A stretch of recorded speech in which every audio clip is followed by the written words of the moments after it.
Yo, NBA fans! Sobrang intense na naging laban ng Lakers at Spurs ngayon. Dinumog ng Lakers sa mga referee kahit si LeBron James sa pasugod.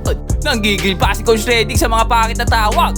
Sa kabila niya, hindi pa rin natalo ang Lakers at nakakambak pa nga. Pag-usapan natin yan, kaya huwag na natin patagalin pa. Tara na, let's go!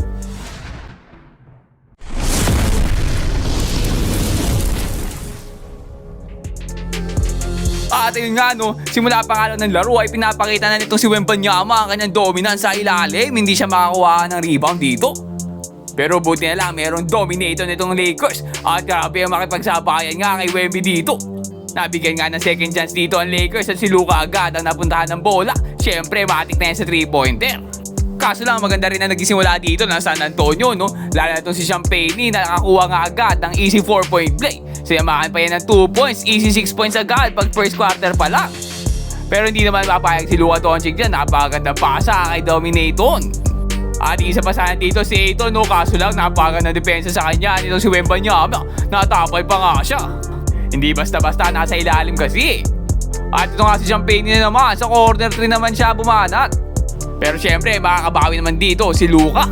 Talagang unstoppable to pagdating sa opensa pero itong stress na to ay unstoppable din. Hindi nila mapigil ang pagpapaulan dito ng Spurs. Ang ganda pa na pinapakita ng depensa dito sa first quarter ng San Antonio. Muntik pa magawan dito si Ayton, buti lang naka-recover.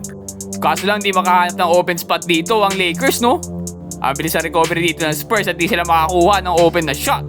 Maubos na nga oras dito hinikot na lang kay Luka. Ang ganda pa ng depensa sa kanya kaya nabitin.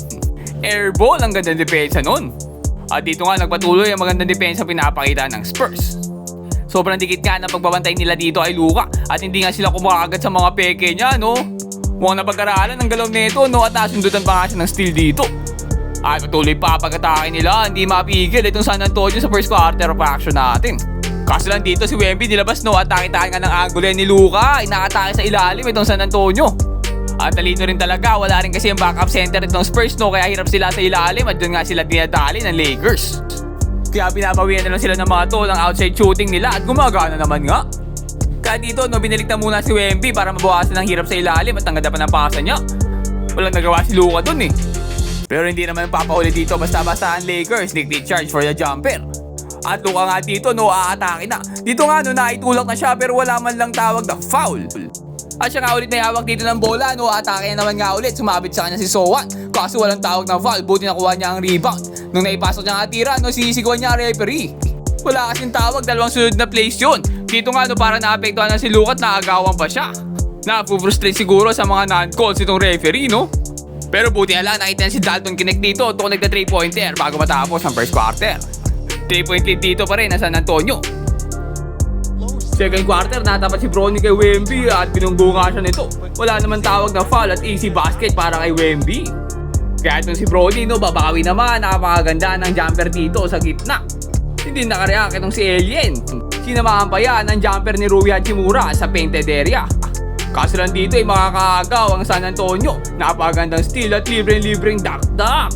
Rui nga susubok ulit dito napakagandang jumper talaga. Naawa pa ang ring at naipasok ang tirang yun. Kaso lang dito ang ganda ng peke ni Wemby at sumalpak na. Walang nagawa si Bronny, ginawang bata.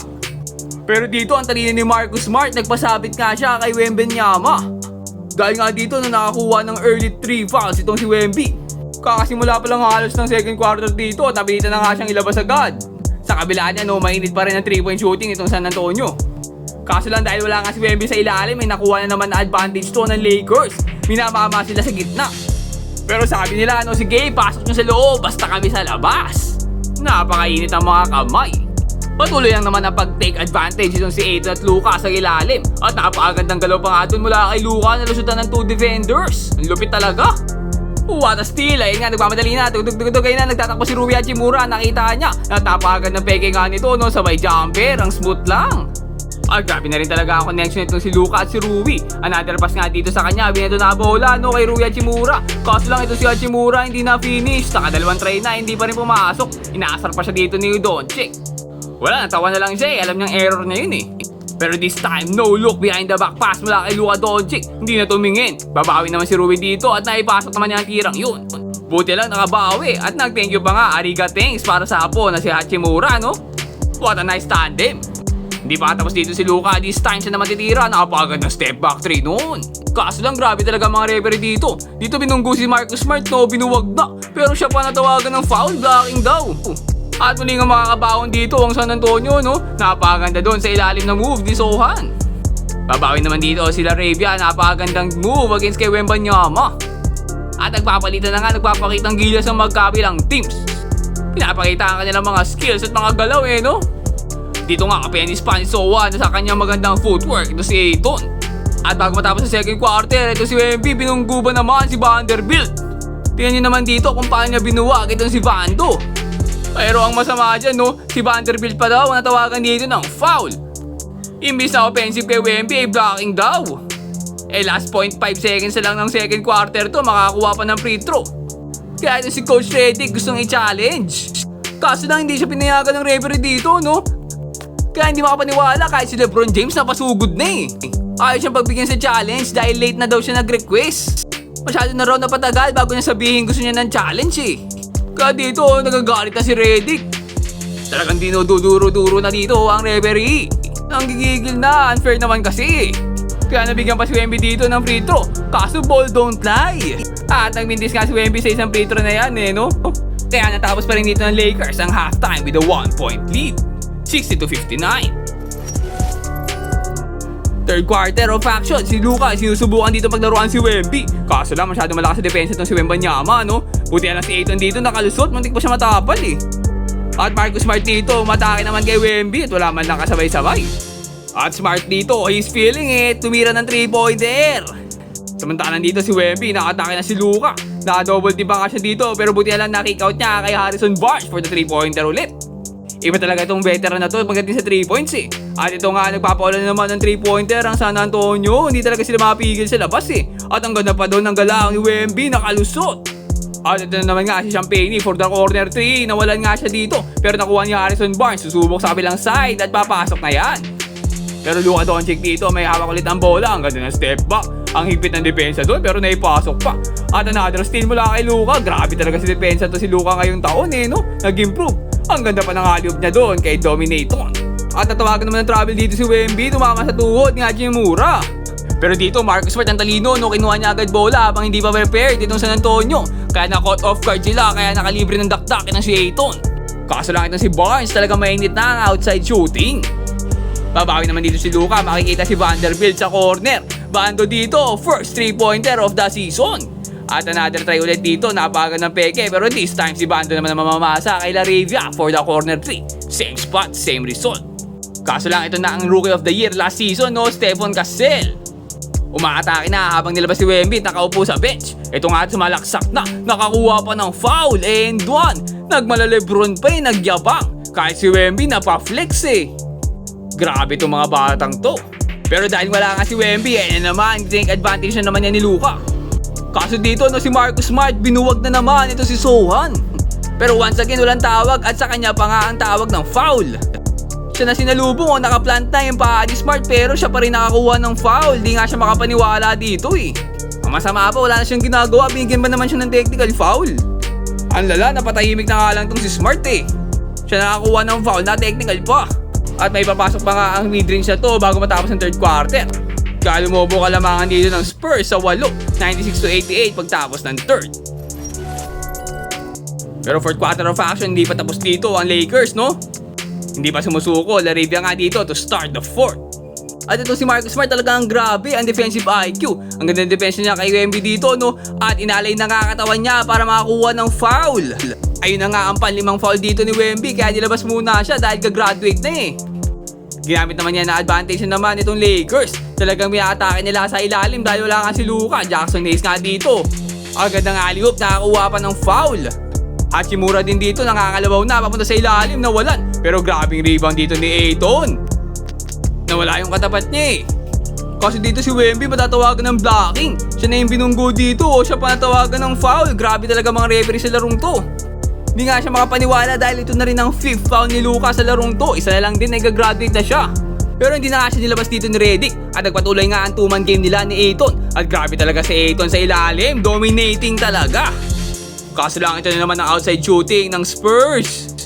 9-point lead pa rin, hindi sila makahabol no? Pero this time, nakasteal ito si Marcus Smart. Ang ganda ng agaw niya doon, ang ganda ng Eurostep, ang ganda pa ng pasa kay Luka na nagmamadali. 5-point game, pinasok na nga dito si Wemby. Pero itong si Smart, napakagandang depensa sa kanya. Parang ilang si Wemby kasi baka matawagan siya ng foul. Ang galing pa naman umakting niya ni Smart. At ito na nga, Hachimura for the 3. 2-point game, tuwan-tuwa si LeBron James at ang buong Lakers squad. Hype na hype dahil nakahabol na sila finally. Mula siyam, naging 2 na lang. At dito, tinatarget na nga ng Spurs itong si Luka dahil 5 na foul niya. Pero ang ganda ng help defense doon ni Marcus Smart. Kasi dito, natawagan naman nga ng foul, no? Hindi naman siya nahawakan dito, parang nag-inarte lang, oh. Kaso lang, nakakuha nga siya dito ng 2 free throw. Pero nagbintis nga siya doon sa pangalawa. Talagang malinis trumabaho ang bola, no? Dito nga, no, hindi napansin ng Spurs na backdoor na pala si Hachimura. Kaso lang, ang bilis ng reflex dito ni Wemby, nakagaw pa niya yun. At balik nga sa kanila bola. 3-point lead San Antonio. Dito napaka ng double team mula sa Lakers. Dahil nga dyan nag-force error at na-foul pa si Luka. Penalty na kaya 2 free throws para sa kanya. At syempre may papasok niya ang 2 free throw na yan. 1-point game. Under 4 minutes at isa na lang kalamangan dito ng Spurs. Kaso lang natawagan naman dito ng foul si Hachimura. Kasing nipis ni Wemby ata mga tawag Kaya nabigyan ng free throw nga ito si Wemby. Pero once again nagmintis na naman. Ball don't lie talaga. Chance para makalamang dito Lakers. Kaso dinobo na si Luka. Ang ganda naman ng step back na doon. Naligaw si Wemby. Natapik naman ni Wemby ulit bola dyan. Buti lang ito si Marcus Smart. Napaganda pa. Libre-libre sa ilalim. Kaso lang ito si Wemby. Talagang bigatin talaga. Generational lang talent. Napaganda depensa ni Hachimura doon. Pero naipasok pa. Laki kasi Kahit harangan mo tira parang wala ring bantay. Pero ito ang parang kahit may bantay pumapasok ang tira niya. Luka Doncic for the lead. At nakalamang na nga dito Lakers. Dito ang ganda pa ng ginawa ni Hachimura.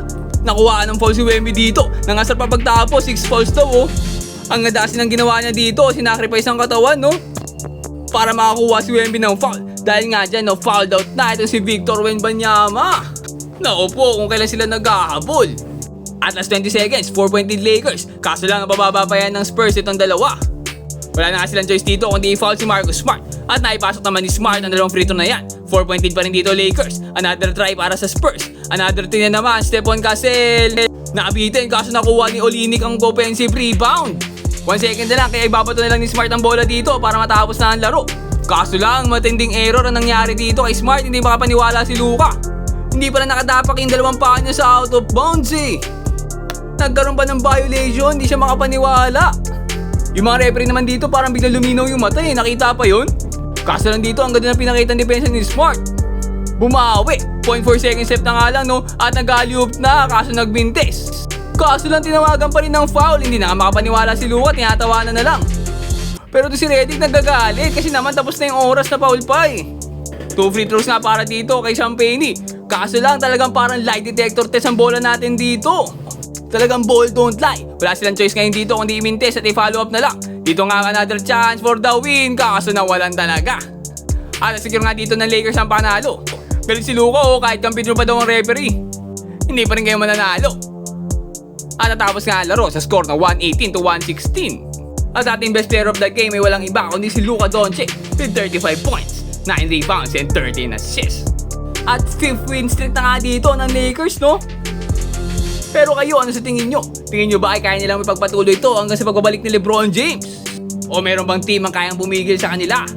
Comment down below at mag-subscribe ka na rin sa ating channel para lagi kang updated sa mga latest NBA happenings. Ayun lang for today. Peace out and God bless.